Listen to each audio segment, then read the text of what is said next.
There have been several theories as to what exactly happened the night 4 University of Idaho students were massacred. Well, journalist Howard Blum has a new book about the killings and accused murderer Bryan Kohberger that he believes can provide some answers as to why and how this all happened.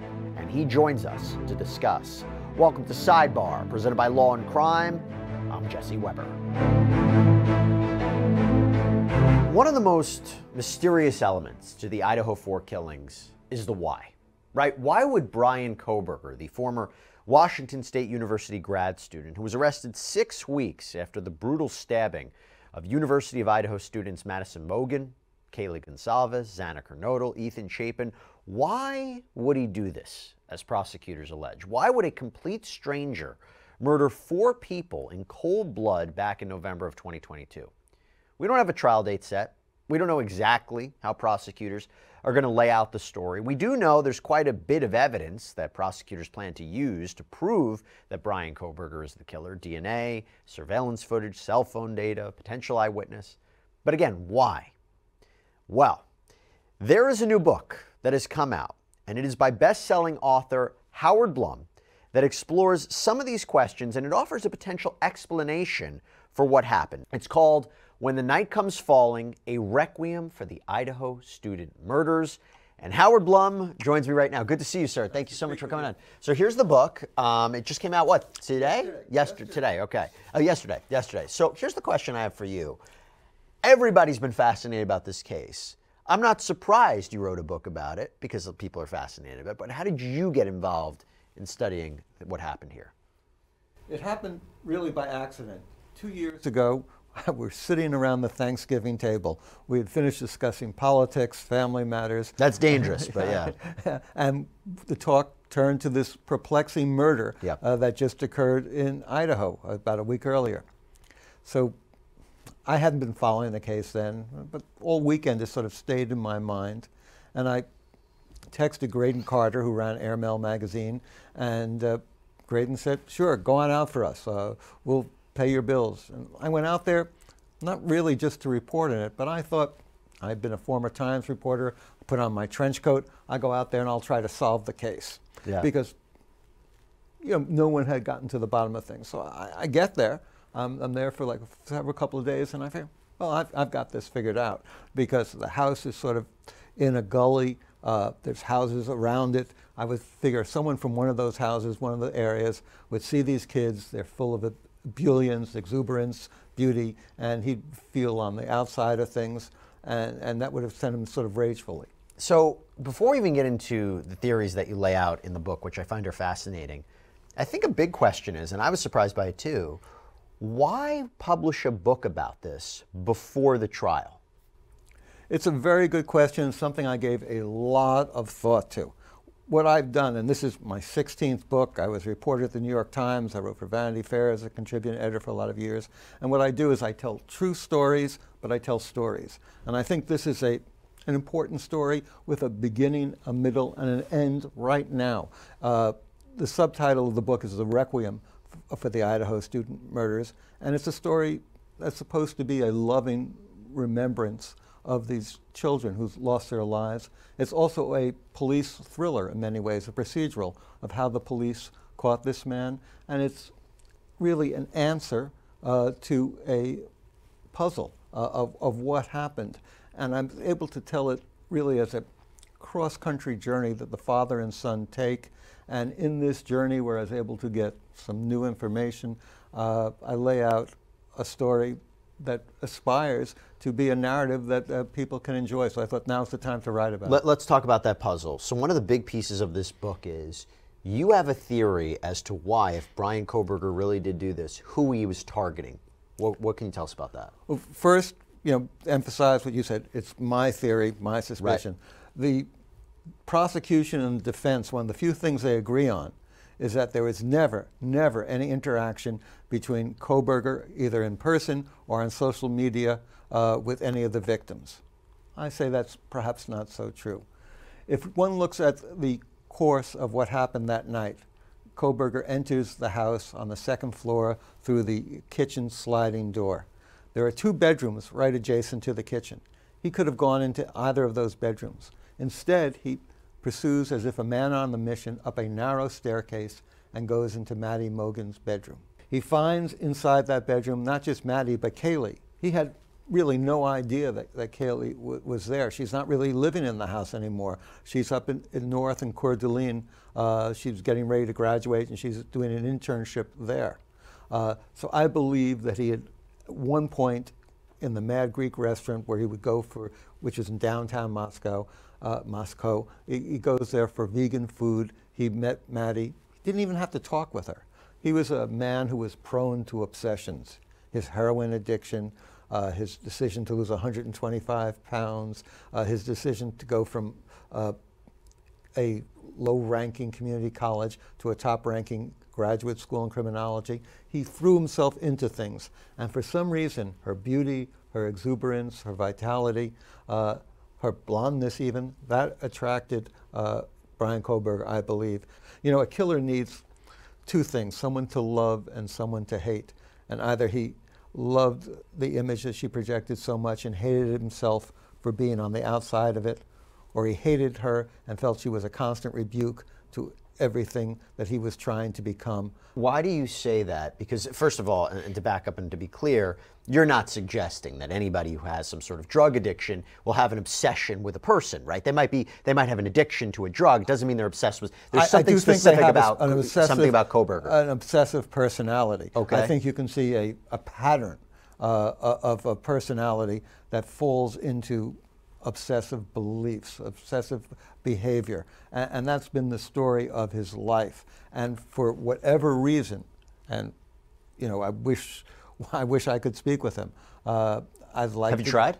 I've tried everything. It's pretty hard to get to Bryan Kohberger He won't right say now. anything while this legal case is going on. And I don't think he's allowed to by the gag order. Right. That's another problem with this case. To digress for a second, this gag order is so restrictive that it's allowed anyone with any knowledge to speak on the record. Anyone I spoke to, I had to speak to off the record.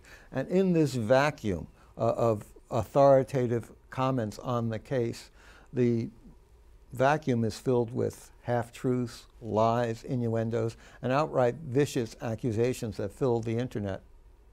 There's a part of your book where you talk about the idea of that night in question. And a lot of piece of the evidence is that he had been allegedly circling that area multiple times.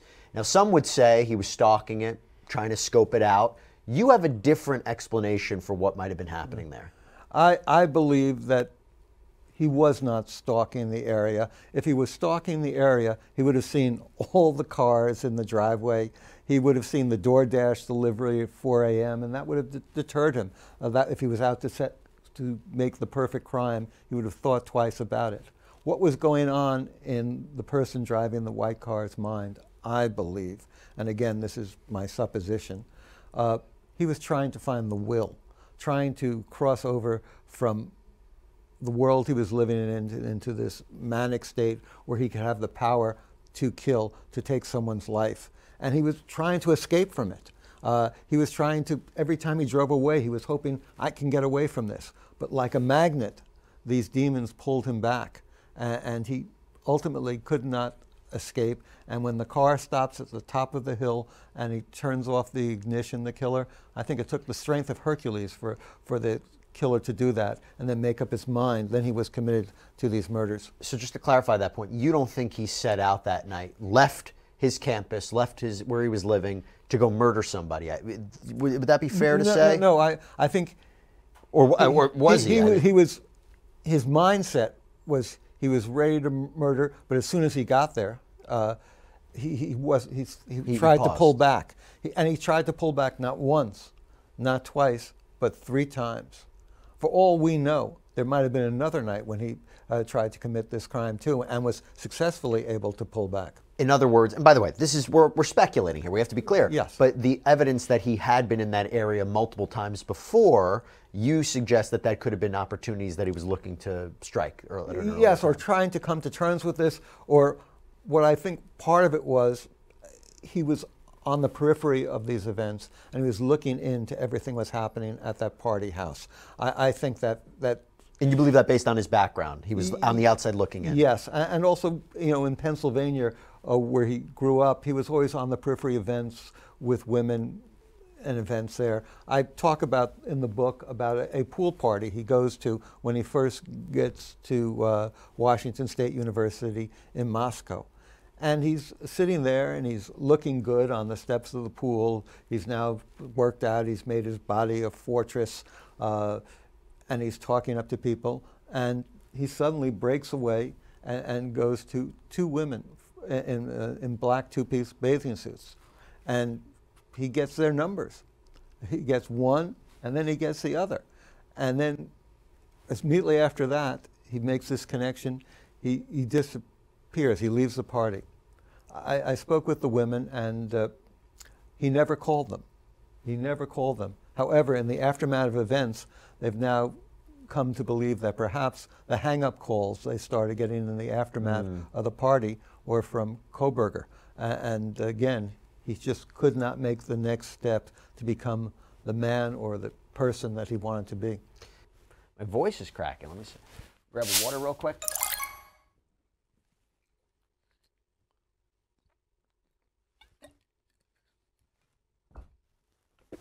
All right, here we go. To say the least. The world's a scary place. And the truth is, one of the scariest things that can happen to you in life is if you get injured. But that is why I want to talk to you about our sponsor, Morgan & Morgan, America's largest injury law firm. This is a firm that has secured multi-million-dollar verdicts. I'm going to get it. I got one down. Here we go.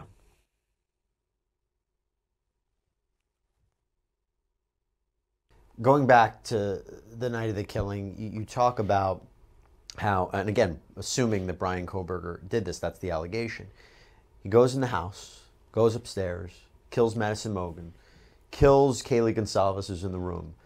Explain to us why he would feel the need to go downstairs and kill Xana and Ethan.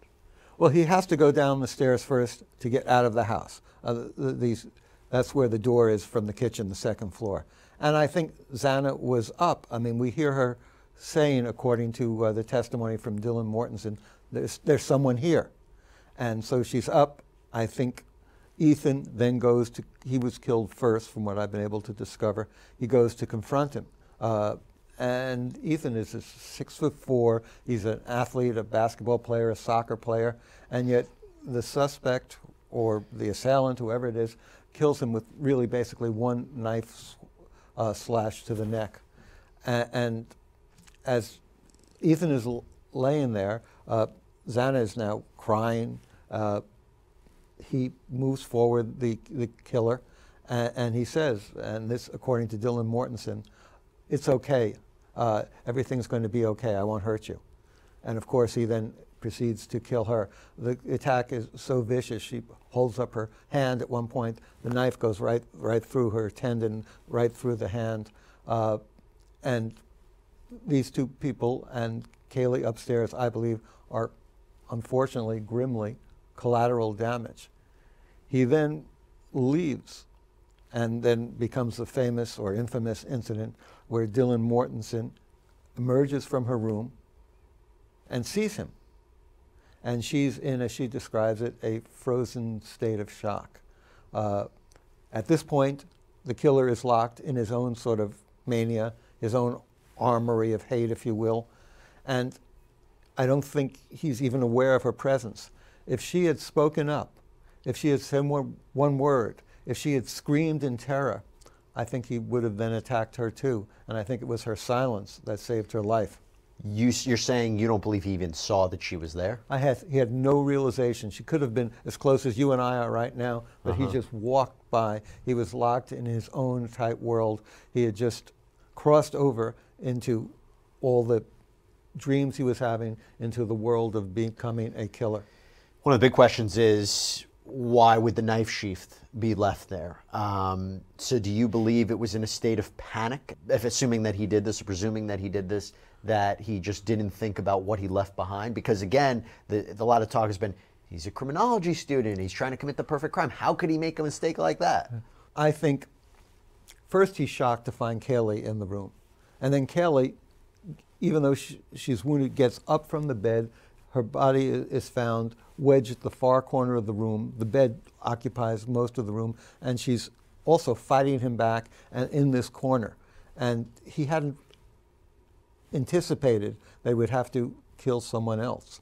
And in that battle, in that confusion, because she's fighting valiantly, he just left the knife sheath behind.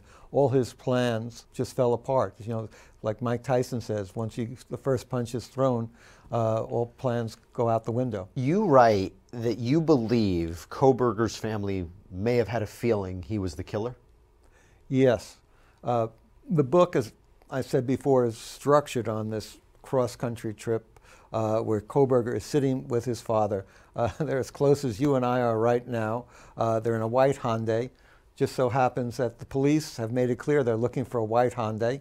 The killings the father knows were about 10 miles away from where his son is living.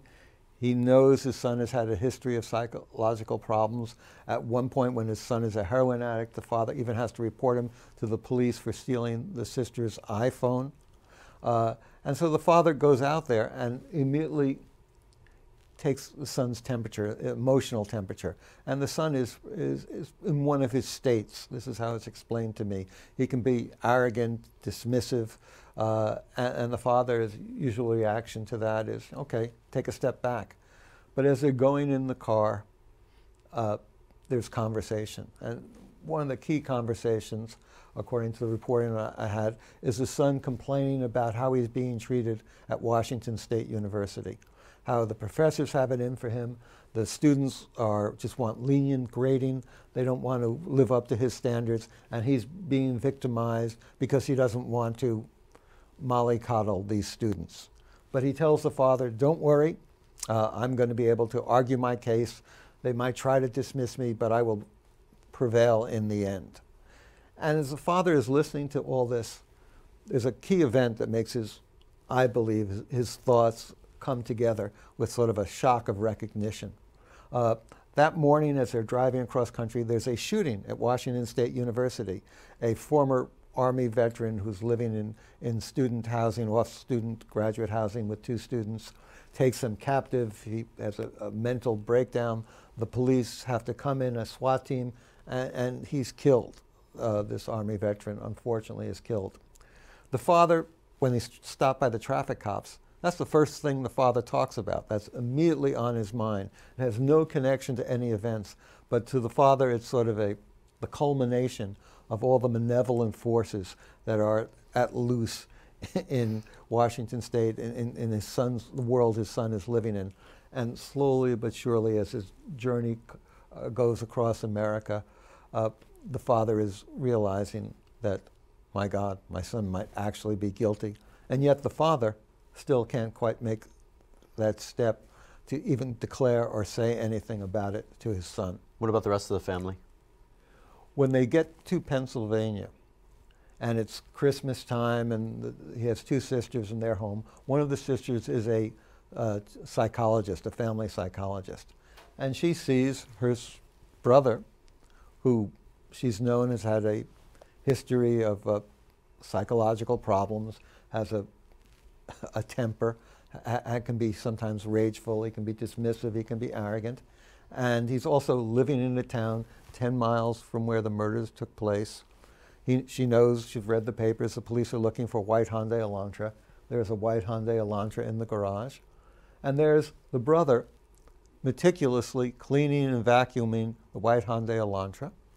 And if that isn't an alarm enough, she goes down in the evening and there's the brother sorting through his garbage through the day, his personal belongings, putting them into Ziploc bags, and then carrying them out to a neighbor's garbage can, which would give anyone pause, but I think she's intelligent enough, and clearly, to put 2 and 2 together and get a conclusion that, something's not right here.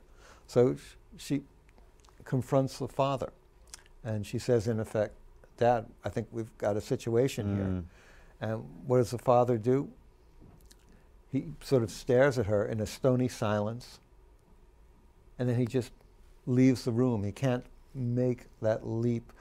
He can't articulate all he's feeling about the possibility that his son might indeed be murdered 4 people. So Howard, that is that's a chilling account. And I think it's fascinating what you're describing. There are people who are going to watch this, and there's people who are going to listen to this and say, how does he know that happened? How does he know what he's talking about? So Howard Blum, great author, great journalist, I understand, but why would you have more information about this? How would you know these things as opposed to somebody else when people want to pick up the book? I mean, it's a very valid question, and it's a question that's particularly hard to give specific answer, to name names because of the gag order.